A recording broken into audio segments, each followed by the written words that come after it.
누가복음 16장 25절로 31절 말씀. 아브라함이 이르되 예 너는 살았을 때에 좋은 것을 받았고 나사로는 고난을 받았으니 이것을 기억하라. 이제 그는 여기서 위로를 받고 너는 괴로움을 받느니라. 그뿐 아니라 너희와 우리 사이에 큰 구렁텅이가 놓여 있어 여기서 너희에게 건너가고자 하되 갈 수 없고 거기서 우리에게 건너올 수도 없게 하였느니라. 이르되 그러면 아버지여 구하오노니 나사로를 내 아버지의 집에 보내소서. 내 형제 5이 있으니 그들에게 증언하게 하여 그들로 이 고통받는 곳에 오지 않게 하소서. 아브라함이 이르되 그들에게 모세와 선지자들이 있으니 그들에게 들을지니라. 이르되 그렇지 아니하니이다. 아버지 아브라함이여 만일 죽은 자에게서 그들에게 가는 자가 있으면 회개하리이다. 이르되 모세와 선지자들에게 듣지 아니하면 비록 죽은 자 가운데서 살아나는 자가 있을지라도 고난을 받지 아니하리라 하였다 하시니라. 아멘. 살아계신 하나님의 말씀이십니다.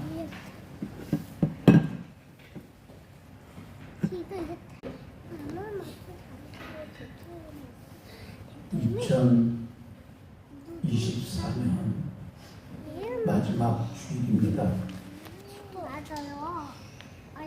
이 땅에는 모든 것에 시작이 있고 끝이 있지요. 우리 하나님만이 영원하신 분이기에 하나님이 아닌 다른 모든 것들은 유한하다는 것을 다시 마음에 새기는 겸손과 지혜가 필요합니다. 연말에 되면 우리에게 떠오르는 단어가 있지. 여러분 무엇일까요? 결산과 시상이라고 하는 단어입니다. 연말에 우리가 텔레비전을 보면 모든 방송사에서 다양한 분야, 영화, 드라마, 가요, 개그, 스포츠 여러 분야에서 시상식으로 한 해를 결산합니다. 우리는 오늘 올 한 해를 마무리하면서 하나님께서 시상식을 열고 상을 주신다고 하면 나는 하나님 앞에 어떤 상을 받을 수 있을까요? 하나님은 우리에게 상 주시는 분이라 히브리서 기자는 말씀합니다. 히브리서 11장 6절에 믿음이 없이는 하나님을 기쁘시게 해드릴 수 없다. 하나님께 나가는 사람은 하나님이 계신 것과 하나님은 자기를 찾는 사람들에게 상 주시는 것을 믿어야 한다. 하나님은 우리에게 상 주시기를 기뻐하십니다. 그런데요, 무작정 주시지 않습니다. 결과를 잘 포장한다고 결코 상을 주시지 않습니다. 다 아는 분위기에 또 사람들의 인기와 박수로 상을 주시지도 않습니다. 마음의 중심을 보시기에 그리고 실수가 없이 성공해야만 주시는 것도 아닙니다. 사랑과 은혜의 주님이시기에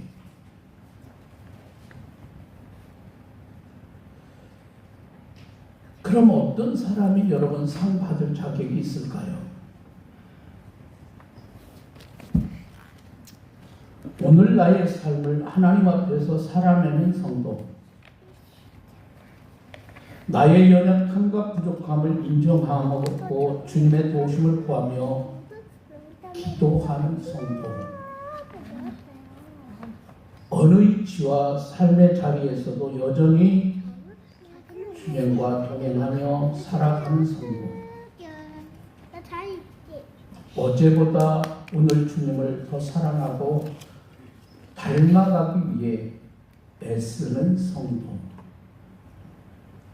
하나님과의 관계를 생명으로 여기고 그분의 사랑을 믿고 죄에 걸려 넘어졌을지라도 다시 일어나 아버지 품으로 돌아오는 성도. 이런 성도라면 하나님이 주시는 은혜의 상을 받을 자격이 충분하게 되겠지요. 우리의 호흡이 아직 멈추지 않고 살아있을 때 하나님께서 너는 여기까지야 마침표를 찍기 전에 주님께 돌아오고 주님의 뜻을 붙잡고 주의 일을 가장 귀한 것으로 여기며 살아가는 것이 하나님이 상으로 주시는 복과 은혜를 누리는 길인 줄로 믿습니다. 그래서 우리가 인생을 한마디로 영혼과 연결되는 기회라 표현할 수 있겠습니다. 여러분, 기회란 누구에게든 다가오지만 지나가면 아무도 잡지 못하는 속성이 있어요. 모든 인생 그 자체가 기회이며 하나님이 모든 사람에게 주신 은혜의 선물입니다. 오늘 예수님께서 말씀하신 부자와 나사로의 이야기는 인생 전체를 통하여 하나님이 주신 기회를 다 허비하고 붙잡지 못했던 어리석은 부자와 그 기회를 붙잡았던 거지 나사로의 이야기를 성경은 오늘 우리들에게 소개하고 있습니다. 여러분, 부자와 나사로를 거지를 소개하는데 여러분, 부자의 이름이 무엇입니까? 부자는 이름이 나오지 아니하고 거지는 분명히 나사로라 이름을 소개하죠. 부자는 세상에서 사람들이 기억해주는 이름일지라도 하나님께서는 기억되지 못한 사람이었지만 나사로는 세상에 살 때 그 이름을 사람들이 기억해주지 않았을지라도 우리 하나님께서 기억하시는 사람이라는 거예요. 빛과 어둠으로 나눠지는 차이를 볼 수 있는데요. 여러분, 이러한 차이가 있게 된 이유는 그 인생에 찾아온 세 가지 기회를 부자는 붙잡지 못했기 때문입니다. 부자가 대답합니다. 아닙니다. 아브라함 조상님 죽은 사람들 가운데서 누가 살아나서 그들에게로 가야만 그들이 회개할 겁니다. 모세가 가르치는 것처럼 우리에게 남은 날을 계수하는 지혜가 있다면 하나님께 회개할 수 있는 생명과 직결되는 기회를 붙잡아야 합니다. 구원을 위해서도 절대적으로 필요한 것이 회개이고 우리의 믿음의 성장과 천국에서 상급을 위해서도 절대적으로 필요한 것이 바로 회개입니다. 하나님께 진심으로 회개하는 사람의 특징은 하나님께만 용서를 구하고 끝나지 아니하고 사람에게도 용서를 구할 줄 아는 성숙한 인격이 그 안에 만들어져 있다는 거예요. 회개는 내 안에 제 형상을 버리고 하나님의 형상을 닮아가는 것이기 때문입니다. 부자는 회개할 기회를 다 허비한 사람입니다. 부자에게도 여러 사람이 권했을 것이고 부자도 양심이 있기 때문에 그의 양심을 통해서 주님이 깨닫게 하신 것이 있습니다. 그러나 모든 음성을 무시하고 자기 목소리에 집중하던 부자는 하나님의 음성을 듣지 못하였고 아니 들어도 무시하며 구원의 기회마저 잃어버렸습니다. 오늘 하나님 앞에 회개할 기회를 아직 붙잡지 않은 분이 계실까요? 오늘 여러분 붙잡으십시오. 내일이 당연히 올 것처럼 여기는 어리석은 부자가 되어서는 안 됩니다. 지금 회개하는 자에게 내일과 영원이라고 하는 시간이 선물로 주어짐을 믿고 성령께서 깨닫게 하시는 죄를 내년으로 미루지 말고 오늘 여러분 이 시간 회개하는 은혜의 결단이 있기를 바랍니다.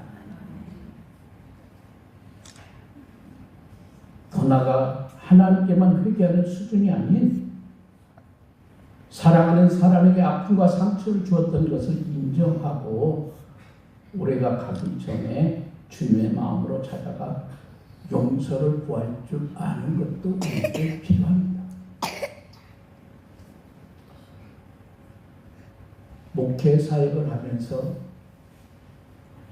참 많은 또 인종의 모습을 보게 되고 장례를 치른 적이 있습니다. 어느 때는 우리 사랑하는 성도들과 같이 가기도 하고 어느 때는 같이 갈 성도들이 없어서 우리 아내와 단둘이 가기도 하고 어느 때는 그나마도 여의치 않아서 저 혼자 가기도 한 적이 있습니다. 장례를 치르는 유가족들의 모습을 참 많이 보았습니다. 또 제 자신도 아는 분들이 있으면 또 찾아가 위로하고 그러기 때문에 참 많이 봤는데 임종하기 전 남기고 싶은 말, 임종하는 분에게 듣고 싶은 말에 순위를 매겨본다면 여러분 상위권에 어떤 말들이 있겠습니까? 고맙다, 사랑한다, 미안하다, 용서다. 마지막 순간에 잘해준 기억은 별로 없고요. 모든 가족 또는 돌아가신 분 자체가 말할 수 있으면 못해준 것이 기억에 난다고 하지 않아요? 여러분 그것이 하나님께서 우리에게 주시는 기회입니다.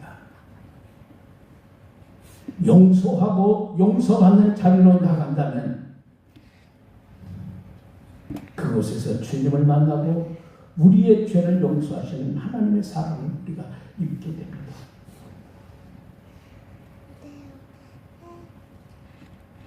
사랑하는 성도 여러분,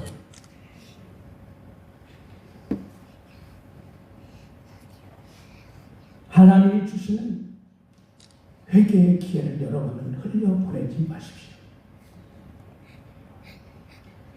하나님과 사람 앞에 용서받을 수 있는 기회를 여러분 놓치지 마십시오. 그리고 사람을 용서해 줄 수 있는 기회 또한 놓치지 마시기 바랍니다. 24절의 내용은 이렇습니다.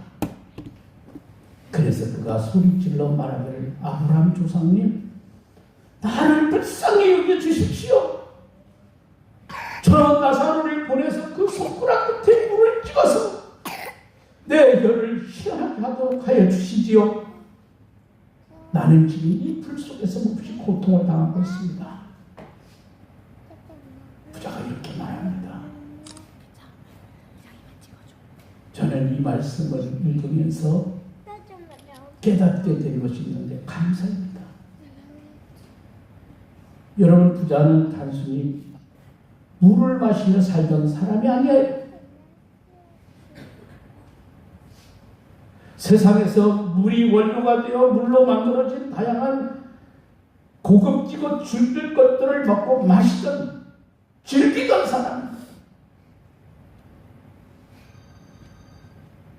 그랬던 그가 지금 겨우 물 한 컵도 아닙니다.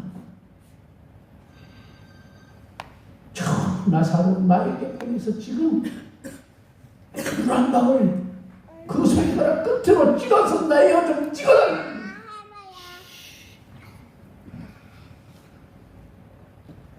여러분, 물 한 컵이 아니라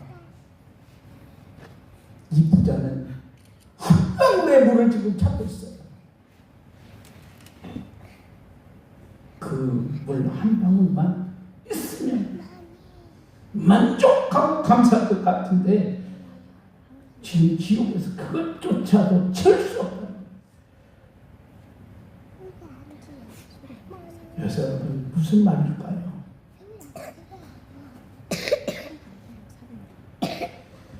부자는 감사거리가 가득했던 부유한 시절, 세상에 살 때는 하나님께 감사할 줄 몰랐습니다. 여러분, 앞에 19절의 말씀을 보십시오. 세상에 살 때 부자의 모습을 성경은 19절에 이렇게 말씀합니다.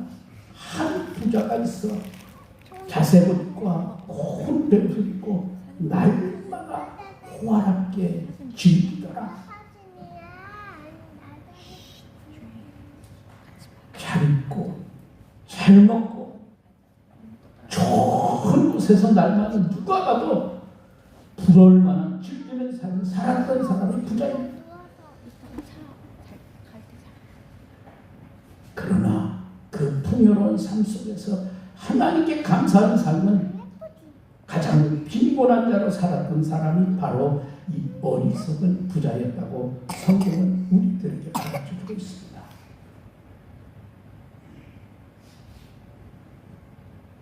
우리의 삶이 어리석은 부자와 얼마나 거리가 있는지 여러분 돌아보아야 합니다. 그 거리가 가까울수록 주님이 우리의 영혼을 부르시는 그날의 두려움은 커집니다.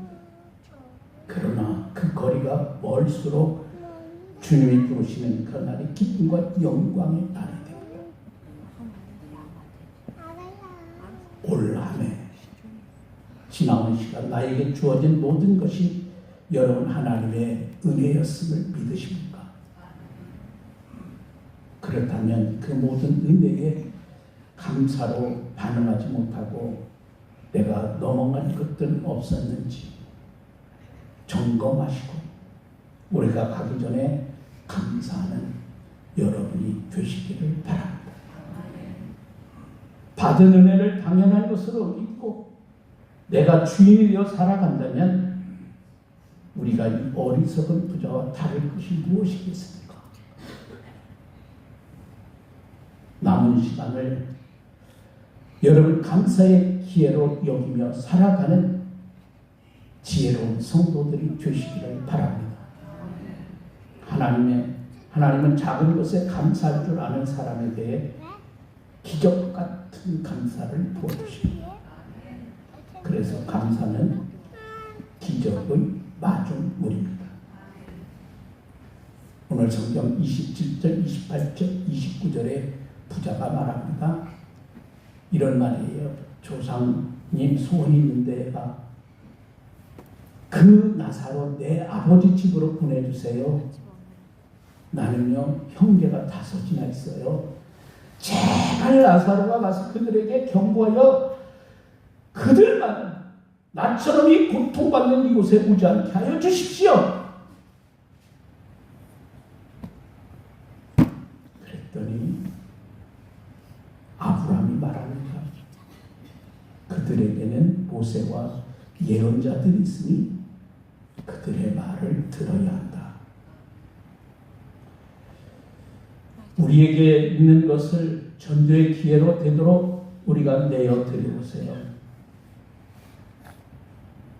엘리야에게 사르밧 과부가 자식과 함께 먹고 죽으려고 남겨두었던 자신의 마지막 남은 그 밀가루와 기름으로 떡을 만들어 이 엘리야 선지자를 대접했을 때에 밀가루와 기름병이 떨어지지 않도록 채워주신 하나님을 경험하는 기회가 되었습니다.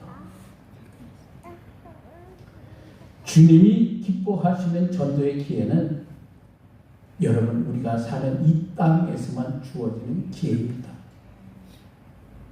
하나님의 사랑을 가장 크고 온전하게 전할 수 있는 방법, 그것은 전도입니다.